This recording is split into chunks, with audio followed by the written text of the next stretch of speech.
In the 1630s, the Dutch Republic was the center of the world. They were pioneering global trade, inventing modern finance, and generally running circles around every other empire.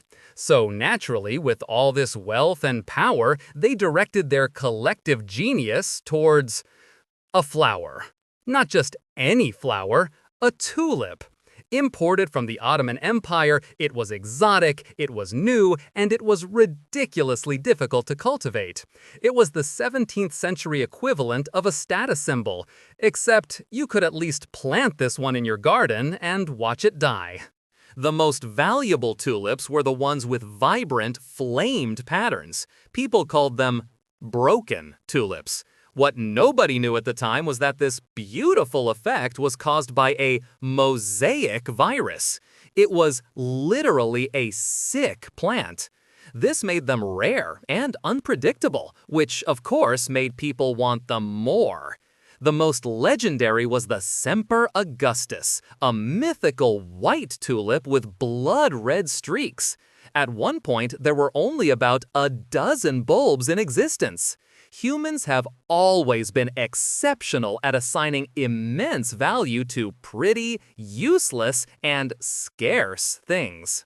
Soon, people weren't trading flowers, they were trading bulbs. Then, they stopped trading bulbs and started trading contracts for bulbs that hadn't even been harvested. This was called windhandel, the wind trade. People bought and sold notes in smoky taverns, promising to deliver a bulb they didn't own to a buyer with money they didn't have. Prices went parabolic. One record shows a single Viceroy tulip bulb being exchanged for 2 loads of wheat, 4 loads of rye, 4 fat oxen, a bed, and a suit of clothes. You could literally trade your entire farm for something that a squirrel might dig up and eat. Then, on the first Tuesday of February 1637, the inevitable happened. At a routine bulb auction in Haarlem, for the first time, there were no buyers. Just crickets. The news spread like a shockwave. Suddenly, everyone remembered they were gambling their life savings on glorified onions. The panic was immediate. People who thought they were millionaires were holding worthless pieces of paper.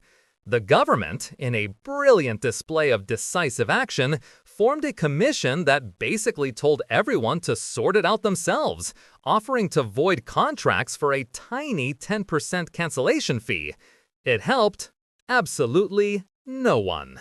So, did this floral catastrophe sink the mighty Dutch economy? The popular story says yes, but the historical records say not really. It was a bloodbath for a very specific group of speculators, mostly the rising merchant class and artisans who got swept up in the craze.